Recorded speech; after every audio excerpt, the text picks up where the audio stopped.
Plastične mase. Plastične mase sintetički su polimeri bez kojih je danas teško zamisliti život, a glavna sirovina za njihovu proizvodnju je nafta.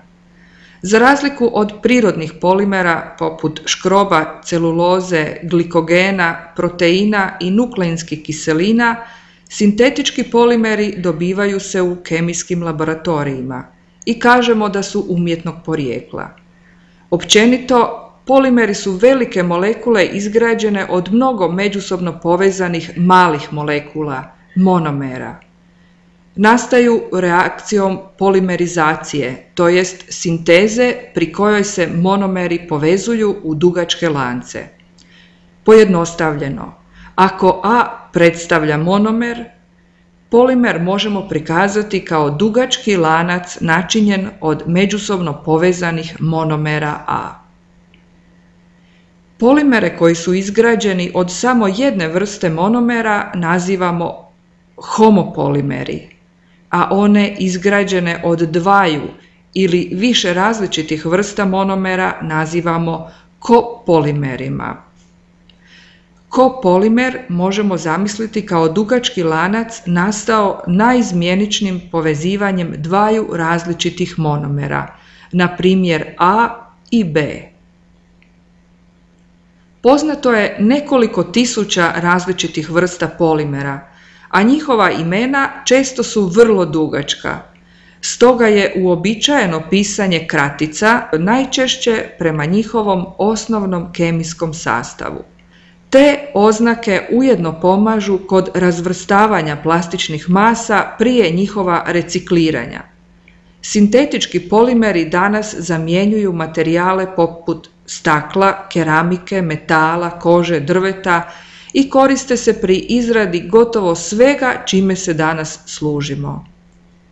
S obzirom na vrstu monomera i načinu njihova povezivanja, sintetičke polimere možemo podijeliti u tri velike skupine: plastomere, duromere i elastomere. Plastomeri, to jest termoplasti, izgrađeni su od nekoliko stotina do nekoliko tisuća međusobno povezanih monomera. Struktura im je linearna ili razgranata. To su mekani materijali koji zagrijavanjem omekšaju ili se tale, a hlađenjem očvrsnu ne mijenjajući svojstva. Mogu se oblikovati više puta. Nabrojat ćemo nekoliko tipičnih predstavnika plastomera. Najviše upotrebljavan plastomer je polieten.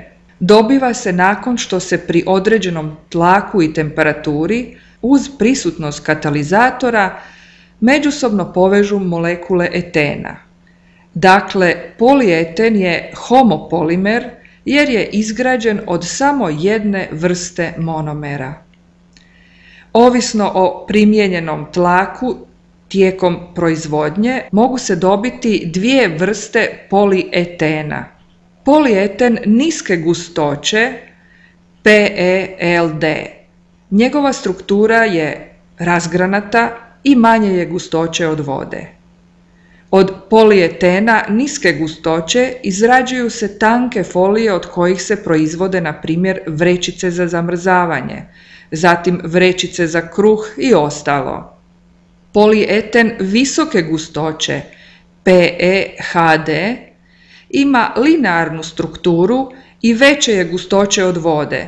Od polietena visoke gustoće izrađuje se ambalaža za deterdžente, boce za mlijeko, lijekove i sl.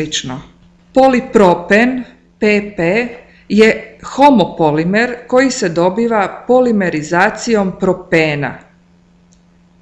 Koristi se za izradu posuđa, igračaka, tekstila itd. Polistiren PS koristi se za proizvodnju čašica za mliječne proizvode, šalica za kavu iz aparata, pribora za jelo i sl. Polivinil klorid PVC je krhka čvrsta masa kojoj se dodaju različita sredstva, na primjer omekšivači, punila, boje, materijali za zaštitu od vatre i tako dalje, kako bi mu se poboljšala svojstva ovisno o namjeni. PVC se tako upotrebljava za izradu kišnih kabanica, ribarskih mreža, užadi za brodove, cijevi, izolaciju električnih vodova, potplata i tako dalje. Polietilen tetraftalat, PET, je kopolimer koji se najviše koristi za izradu boca za bezalkoholne napitke poput Coca-Cole i ostalih. Duromeri, to jest duroplasti, su polimeri guste mrežaste strukture. Odlikuju se velikom čvrstoćom jer se lanci međusobno povezuju poprečnim vezama. Mekani su samo u fazi dok se oblikuju. Ponovnim zagrijavanjem ne omekšavaju, tako da ih nije moguće ponovo taliti i preoblikovati. Nisu osjetljivi na promjenu temperature. Od duroplasta su izrađene na primjer utičnice ili prekitači za električnu struju, školjke automobila i brodova. Elastomeri su polimeri s djelomično umreženom strukturom. Daju se savijati i rastezati, a nakon prestanka djelovanja sile poprimaju prvotni oblik. Grijanjem ne mijenjaju svojstva, mogu omekšati, ali se neće rastaliti. Od elastomera se izrađuju spužve za brisanje, odjevna guma i tako dalje. Kaučuk iz kojeg se dobiva guma tipični je predstavnik prirodnog polimera izgrađenog od nezasićenog ugljikovodika izoprena. Prirodna guma je na sobnoj temperaturi plastična i ljepljiva, a da bi se dobila guma kakvu poznajemo, prirodni kaučuk se zagrijava uz 1 do 2% sumpora. Taj se proces naziva vulkanizacija. Potreba za gumom je prevelika da bi se njena proizvodnja temeljila samo na kaučuku. Stoga je guma kojoj se koristimo uglavnom sintetička. Koje su prednosti, a koji nedostaci sintetičkih polimera? Prednosti sintetičkih polimera pred prirodnim materijalima koje najčešće zamjenjuju su otpornost na vodu, kemikalije i koroziju. Dobri su toplinski, zvučni i električni izolatori. Lagani su i lako se oblikuju uz minimalnu količinu materijala.